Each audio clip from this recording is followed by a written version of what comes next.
നമസ്കാരം. Justice Hema committee റിപ്പോർട്ടിനെ തുടർന്ന് മലയാള സിനിമയിലുണ്ടായ ആഘാതം ചെറുതായിരുന്നില്ല. ഇത്തരത്തിലൊരു റിപ്പോർട്ട് വന്നതിനെ തുടർന്ന് ആദ്യം ആരോപണവുമായി എത്തിയത് ബംഗാളി നടിയാണ്. അത് മലയാളത്തിലെ സൂപ്പർ ഹിറ്റ് സംവിധായകനും ചലച്ചിത്ര ചെയർമാനുമായ രഞ്ജിത്തിനെതിരെയായിരുന്നു ആരോപണം.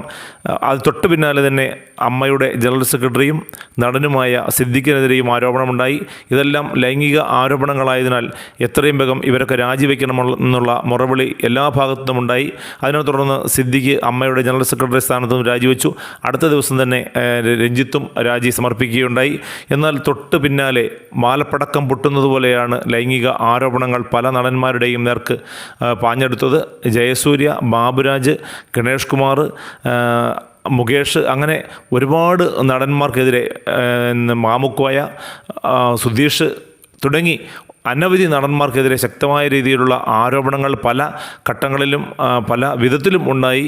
അപ്പോഴൊക്കെയും ഇതിൻ്റെ അമ്മയുടെ ജനറൽ സെക്രട്ടറിയായ അമ്മയുടെ പ്രസിഡൻ്റായ മോഹൻലാൽ മൗനം പാലിച്ചത് വലിയ തോതിൽ സിനിമാ മേഖലയിലും മറ്റു മേഖലകളിലും ചർച്ചയായിരുന്നു. മോഹൻലാലിൻ്റെ പ്രതികരണം പല മീഡിയകളും ആരാഞ്ഞെങ്കിലും അപ്പോഴൊക്കെയും മോഹൻലാൽ ആശുപത്രിയിലാണെന്നും അസുഖബാധിതനാണെന്നുമൊക്കെയുള്ള റിപ്പോർട്ടുകളാണ് പുറത്തു വന്നത്. എന്തുകൊണ്ടാണ് മോഹൻലാൽ ഈ താരങ്ങളുമായി ബന്ധപ്പെട്ട വിഷയത്തെക്കുറിച്ച് പ്രതികരിക്കാതിരുന്നത് എന്നതിനെക്കുറിച്ച് വലിയ തോതിലുള്ള ആരോപണങ്ങളുണ്ടായി. എന്നാൽ എല്ലാത്തിനും മറുപടി എന്നോണം ഇന്ന് അമ്മയുടെ ഭാരവാഹികൾ ഒരുമിച്ച് രാജിവെക്കുകയാണ് ഉണ്ടായത്. മോഹൻലാൽ അടക്കമുള്ള എല്ലാ ഭാരവാഹികളും രാജി സമർപ്പിക്കുകയായിരുന്നു. ഉച്ചയോടുകൂടി നടന്ന ഒരു ഓൺലൈൻ മീറ്റിംഗ്, എക്സിക്യൂട്ടീവ് മീറ്റിങ്ങിനെ തുടർന്നാണ് രാജി സമർപ്പിച്ചത്.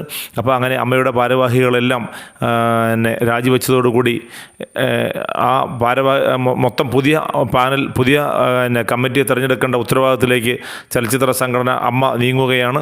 എന്തായാലും പുതിയ ഭാരവാഹികൾ വരുമ്പോൾ ഈ ചലച്ചിത്ര മേഖലയിലുള്ള പ്രശ്നങ്ങൾ അത് പരിഹരിക്കാനുള്ള നടപടികൾ ഉണ്ടാകും എന്ന് തന്നെ ആണ് ചലച്ചിത്ര മേഖലയിലുള്ള നടന്മാരും നടിമാരും സാങ്കേതിക പ്രവർത്തകരും ഒക്കെ ചിന്തിക്കുന്നതും.